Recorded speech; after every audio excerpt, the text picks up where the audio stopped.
Hello guys, आज हम start करने वाले हैं न्यूटन्स लॉ ऑफ मोशन के एप्लीकेशन। ज्यादातर क्वेश्चन पे जो आपका न्यूटन्स का सेकंड लॉ है F इक्वल टू ma, उसी का ही इस्तेमाल होता है। तो आज कॉन्सेप्ट प्रैक्टिस सीरीज में फर्स्ट हम देखेंगे न्यूटन लॉ ऑफ मोशन को कैसे अप्लाई किया जाएगा। Okay, Newton law of motion का जो F इक्वल टू ma होता है वो प्रॉब्लम अप्लाई करने में ज्यादा मुश्किल होती है, सबको होती है। तो आज देखेंगे उसको कैसे हम अप्लाई करेंगे। Okay, so you're gonna see Newton's second law. Newton's, यहाँ पर न्यूटन्स का सेकंड लॉ है, न्यूटन सेकंड लॉ। और न्यूटन सेकंड लॉ को बेस करके ही आपका बहुत सारा प्रॉब्लम सॉल्व किया जाता है। आप देखोगे बहुत सारा पुली का प्रॉब्लम या ब्लॉक सिस्टम प्रॉब्लम, उसको कैसे टैकल किया जाता है, उसमें अप्लाई करने में मुश्किल होता है। ओके, उसको हम कैसे अप्लाई करेंगे वो हम देखेंगे।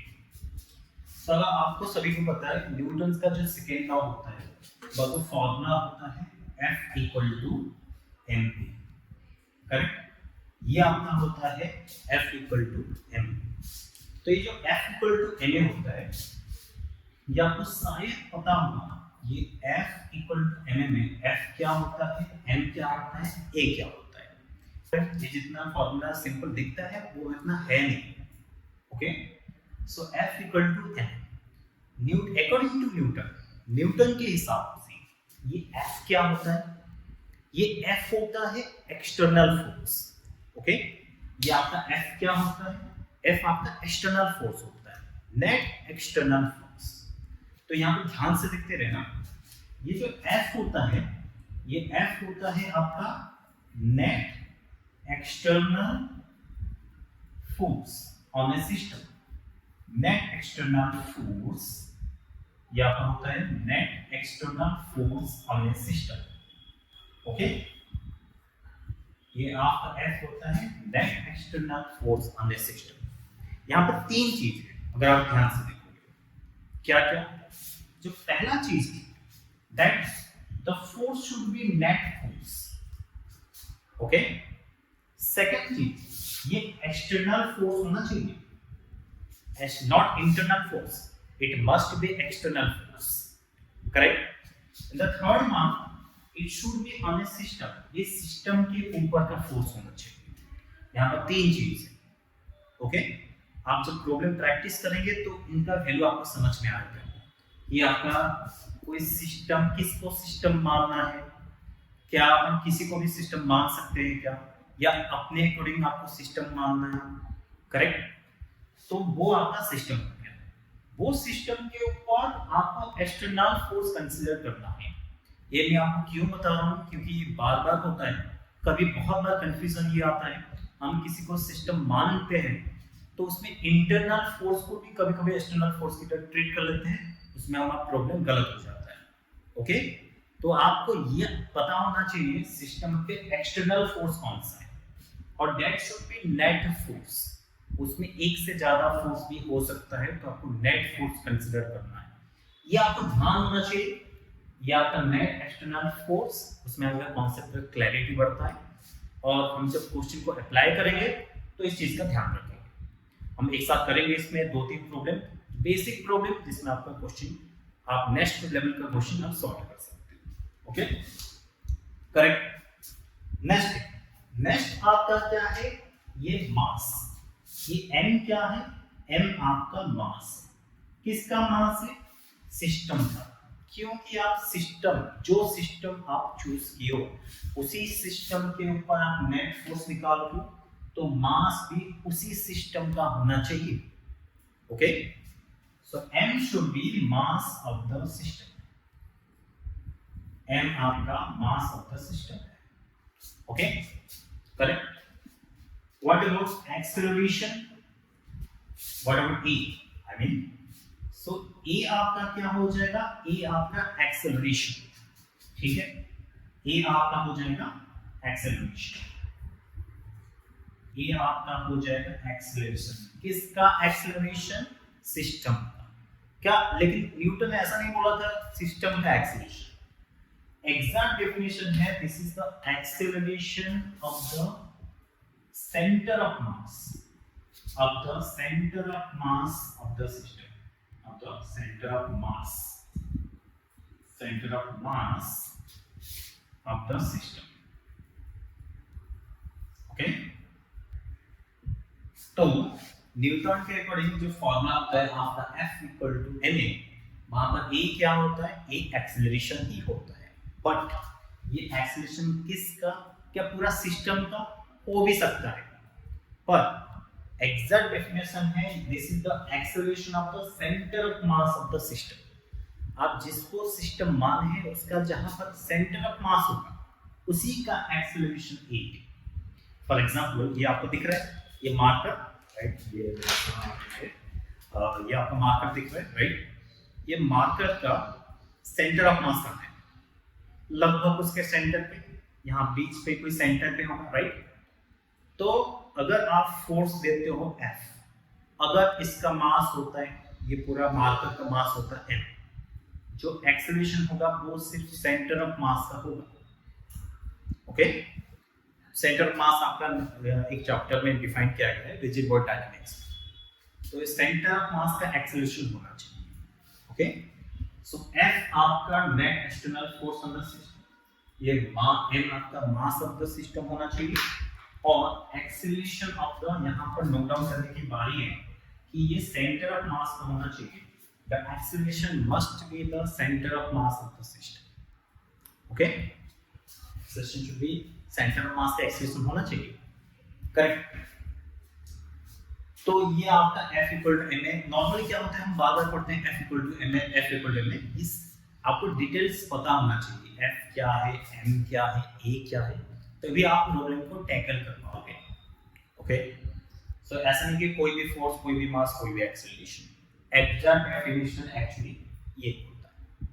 F क्या होता है, कोई भी सिस्टम पे नेट एक्सटर्नल फोर्स, और M mass, A acceleration of the centre of mass of the system. Okay तो इसको याद रखना, इसको हम बाद में प्रॉब्लम में सॉल्व करने में इस्तेमाल करेंगे। ओके तो अभी हम एक प्रॉब्लम प्रैक्टिस करने वाले हैं न्यूटन लॉ ऑफ मोशन का। Okay so Newton law of motion को कैसे अप्लाई किया जाता है। So for example, so there is a block, यहाँ पर दो ब्लॉक है, दिस ग्राउंड, यहाँ पर ग्राउंड है, यहाँ पर आगे एक ब्लॉक है, इसके आगे एक ब्लॉक है। ओके ये आपको दिख रहा होगा, ये ब्लॉक है। ओके ये आपका ब्लॉक है, सो S, तो ये आपका ब्लॉक है, ये आपका सेकेंड ब्लॉक है, करेक्ट, ठीक है। सो लेट्स से इस ब्लॉक का मास है, ये बड़ा वाला ब्लॉक का मास है m1, ये छोटा वाला ब्लॉक का मास है m2। ये दो ब्लॉक है m1 m2, ये ग्राउंड पे आपस में चिपक के रहे हैं। ओके और इस ग्राउंड पे कोई फ्रिक्शन नहीं है, ठीक है। सो लेट्स सपोज यहां से m1 ब्लॉक के पीछे से एक एक्सटर्नल फोर्स लग रहा है F, ठीक है। सो this is the scenario, so this is the scenario, यहां पर m1 एक ब्लॉक है, m2 एक ब्लॉक है, और m1 के पीछे से एक F फोर्स लगा, कोई एक लगा, लेट्स से हम लगा रहे हैं F फोर्स। ये F फोर्स लगने से होगा क्या, m1 m2 को F फोर्स धक्का देके आगे लेके जाएगा, राइट। ये m1 m2 ब्लॉक है, इसको पीछे से अगर कोई धक्का देगा ऐसे, तो m1 m2 एक साथ आगे चलेंगे। Okay so this is the scenario. तो यहां पर आपको न्यूटन का second law F equal to ma apply करना है। तो कैसे करेंगे, यहाँ पर एक्सेलरेशन क्या होगा, फोर्सेस क्या लगेंगे, इंटरनल एक्सटर्नल, ये सब हम डिस्कस करने वाले हैं, ध्यान से देखिए। तो अगर मैं यहाँ पर बोलता हूँ कि आपको F इक्वल टू ma लगाना है, तो यहाँ से देखते रहिए, मुझे actually F equal to ma लगाना है। ओके तो अगर F इक्वल टू मुझे ma लगाना है, तो पहला काम है आपको सिस्टम चूज करना है। सिस्टम मतलब कोई ऑब्जेक्ट हो सकता है, या दो ऑब्जेक्ट हो सकता है, तीन ऑब्जेक्ट हो सकता है, ठीक है, वो आपके ऊपर डिपेंड करेगा हम किसको मानते हैं सिस्टम। सो अगर यहाँ पर m1 m2 F फोर्स लग रहा है, तो अगर कोई बोलेगा सर हम तो M1 M2 दोनों को एक साथ सिस्टम मानेंगे, ओके, तो अगर आप M1 M2 को दोनों इकट्ठा सिस्टम मान, मतलब M1 M2 एक सिंगल ब्लॉक की तरह ट्रीट है। अगर आपको बोला जाएगा कि मैं सिस्टम 1 मानूंगा, जैसे सिस्टम 1 क्या मानूंगा कि मेरा मर्जी, मैं M1 M2 को एक साथ सिस्टम मानूंगा। आप सिस्टम किसी को भी मान सकते हैं, M1 को सिस्टम मान सकते हो, M2 को सिस्टम, या फिर M1 M2 को दोनों को इकट्ठा सिस्टम भी आप मान सकते हो, ठीक है। अगर आप M1 M2 को, अगर आपका यहाँ पर M1 है, यहाँ पर M2, दोनों को as a single system treat कर रहे हैं, ओके, तो M1 M2 पे आपको एक्सटर्नल फोर्स शो करना पड़ेगा। न्यूटन्स लॉ में आपको एनएलएम में आपको ये चीज का ध्यान रखें, जो भी कुछ होता है वो सब एक्सटर्नल की वजह से होता है, इंटरनल का कोई काम नहीं है, ओके। तो अगर आप M1 M2 को सिंगल ब्लॉक मानते तो आपको ये शो करना पड़ेगा इसमें एक्सटर्नल फोर्स क्या क्या लग रहा है, ठीक है। अगर मैं इसको सिंगल ब्लॉक मानता हूं, M1 M2 को इकट्ठा मानता हूं, तो ये जो F फोर्स है, दिस इज द एक्सटर्नल मतलब बाहर से लग रहा है, ओके।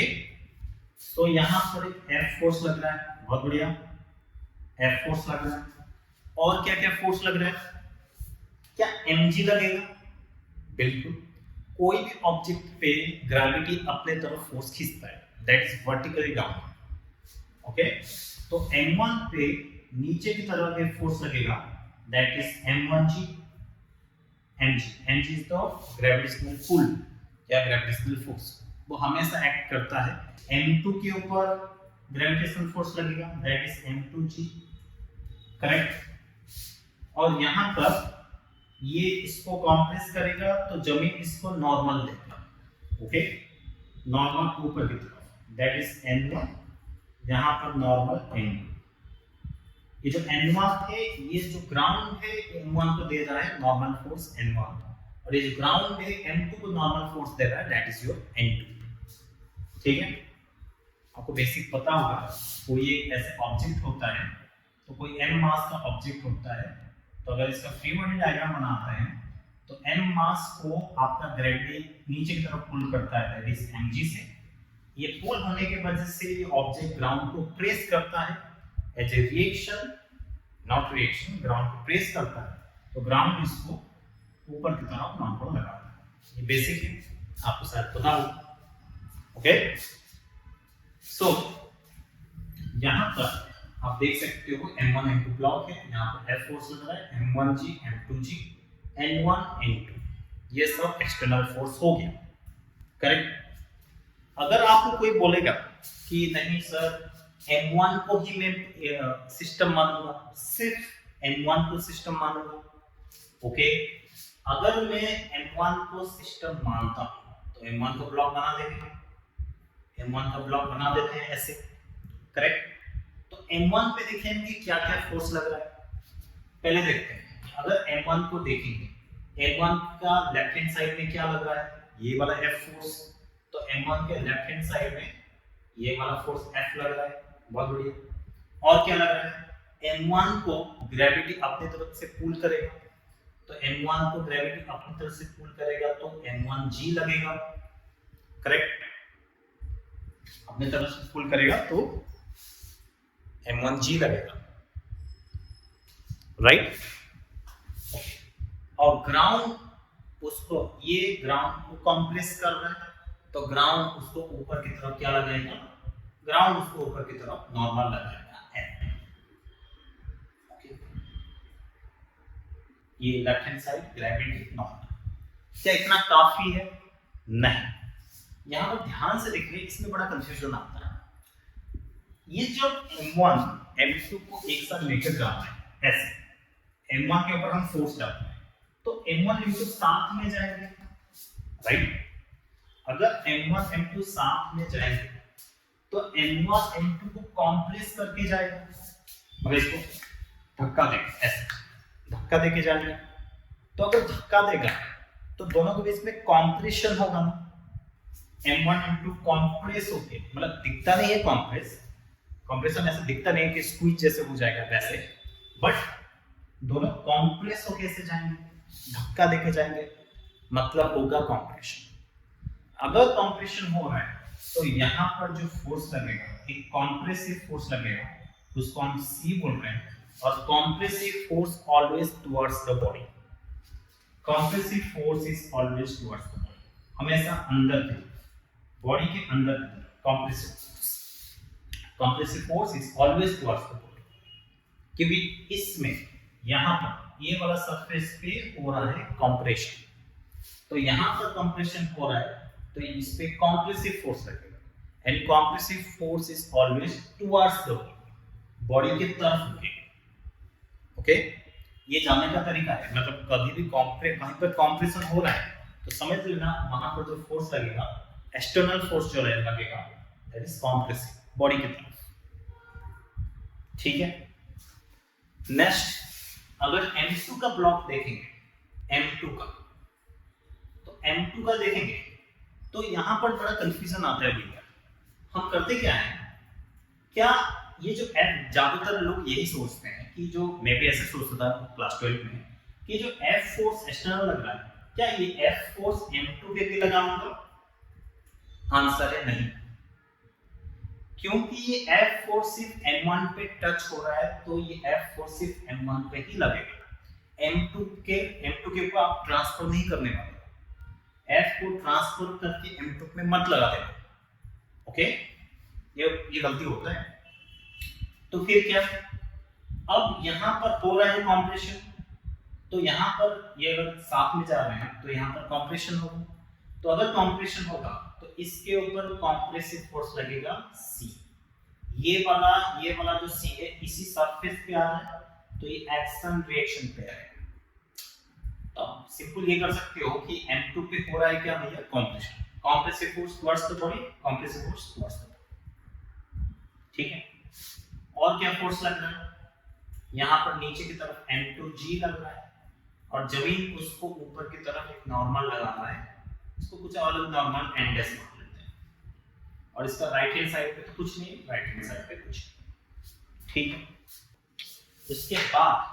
उसके बाद क्या देखना है, यहां पर ध्यान रहे, इसमें फर्स्ट केस में हम M1 M2 को सिस्टम माने हैं, राइट, M1 M2 को सिस्टम माना। सेकंड केस में मैं M1 को सिस्टम माना, this is my system M1, correct. Third में मैं M2 को सिस्टम माना। ये डिपेंड करता है आपके ऊपर, आप सिस्टम किसको एज्यूम करते हैं। ओके, ये आपके ऊपर डिपेंड करता है हम सिस्टम को कैसे, किसको हम सिस्टम मानते हैं। आप सिस्टम किसी भी मान सकते हो, ये डिपेंड करेगा कि कन्वीनियंस के ऊपर, हम किसको मानने से हमारा क्वेश्चन सॉल्व हो सकता है। ये जैसे जैसे आप प्रॉब्लम सॉल्व करोगे वो धीरे धीरे होता रहेगा। तो यहाँ पे ध्यान देने की जरूरत है। देखिए यहाँ पर इंटरेस्टिंग चीज, M1 ब्लॉक पे क्या क्या एक्सटर्नल फोर्स है, F, C एंड M1G, इसमें C एंड S M2G, इसमें external force F, M1G, M2G, N1, N2, correct. तो अब ध्यान से देखो, अगर मैं M1 M2 को सिस्टम मानता हूं तो ये जो C फोर्स लग रहा है इसमें that become internal here, because इस दोनों को अगर सिस्टम मान लिया तो इसके बीच में जो कॉम्प्रेसिव फोर्स लग रहा था ना वो अंदर ही है, तो वो इंटरनल फोर्स में गिना जाएगा, एक्सटर्नल फोर्स नहीं हो जाएगा। अगर M1 को सेपरेट करते हो तो इन दोनों के बीच में जो कॉम्प्रेसिव फोर्स लग रहा है that will become an external force. So it depends आप किसको सिस्टम मान रहे हो, उसके हिसाब से वो एक्सटर्नल या इंटरनल फोर्स कंसीडर होगा। ठीक है, करेक्ट। अब बस हम क्या लगाएंगे, F इक्वल टू M, बहुत सिंपल। तो अगर आप आपको सिंपल सा ये केस है, एक ब्लॉक के सामने और एक ब्लॉक है, F फोर्स लग रहा है, लगने के बाद ये दोनों एक साथ ही जाएंगे। अगर ये दोनों एक साथ जाएंगे तो दोनों का एक्सीलरेशन सेम होगा, A, लेट्स अज्यूम इसका एक्सीलरेशन A है, करेक्ट। लेट्स सपोज दोनों का एक्सीलरेशन A है। तो अगर दोनों का मैं कैसे जूम कर लिया एक्सेलरेशन दोनों का सेम है क्योंकि आगे पीछे है। अगर F फोर्स लग रहा है तो दोनों बलों एक ही साथ जाएंगे, so then you can say both have the same acceleration A, correct. तो इसका मतलब इन दोनों का सिस्टम माना तो इसका भी एक्सेलरेशन A है, इसका भी एक्सेलरेशन A है, क्योंकि तो सबका एक्सेलरेशन A एक साथ जा रहा है ना, इसका भी A है तो इसका भी A, ओके। अब हम लगा देंगे F = ma। तो यहां पर क्या है, मैं ये एक्सेलरेशन हॉरिजॉन्टल डायरेक्शन में है, ध्यान रहे हॉरिजॉन्टल डायरेक्शन में एक्सेलरेशन है, मतलब ये आगे जा रहा है हॉरिजॉन्टल, वर्टिकल तो नहीं जा सकता, फोर्स ऐसे लग रहा है तो ये आगे ही जाएंगे ऑब्वियसली, राइट। तो ये अगर आगे जाएंगे तो फॉर्मूला क्या है, F = हॉरिजॉन्टल डायरेक्शन में, मैं वर्टिकल कंसीडर नहीं कर रहा हूं क्योंकि वर्टिकल डायरेक्शन में मूव नहीं कर रहा है, जो मूव कर रहा है वो हॉरिजॉन्टल डायरेक्शन में, ओके। अगर ऐसा है तो हॉरिजॉन्टल डायरेक्शन में नेट फोर्स क्या है इसके लिए, F, और तो कोई फोर्स नहीं, F। So net force F equal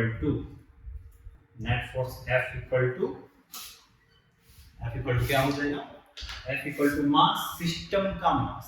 इसको हम इस सिस्टम में पूरा सिस्टम का मास क्या है, m1 m2, तो सिस्टम का मास यहाँ पर m1 + m2 हो जाएगा, करेक्ट। और इसका एक्सेलरेशन A माना हो, सिस्टम का एक्सेलरेशन A, तो F external = mass of the system into acceleration. ये फर्स्ट केस इसके लिए हो गया। इसका देखेंगे फर्दर, इसमें हॉरिजॉन्टल ही डायरेक्शन मानेंगे क्योंकि हॉरिजॉन्टल डायरेक्शन में ही मोशन हो रहा है, ये आगे जा रहा है, यहाँ पर हॉरिजॉन्टल में F आगे की तरफ लग रहा है, C पीछे की तरफ, तो नेट फोर्स क्या हो जाएगा, नेट फोर्स मतलब ऐसे देखिए, जैसे कोई 10 न्यूटन का फोर्स लगा रहा है इस तरफ और 2 न्यूटन का फोर्स से कोई खींच रहा है पीछे की तरफ, तो नेट फोर्स क्या हो सकता है, 10 - 2 is the net force.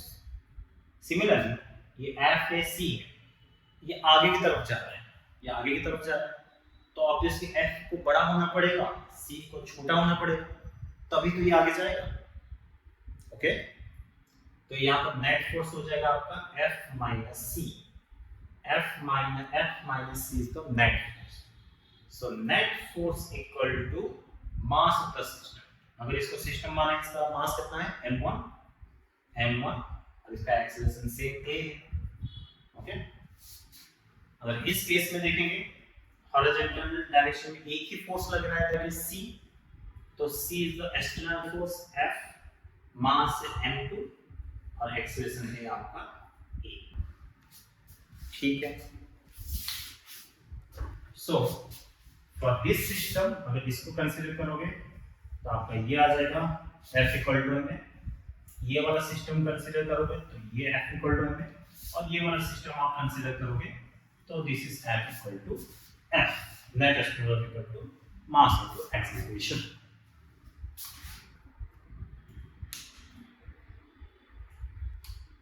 Okay, तो यहां से एक्सेलरेशन निकल जाएगा आपका F/m1 + m2, इसी एक्सेलरेशन को यहां पर पुट कर लोगे तो आपका C का वैल्यू मिल जाएगा।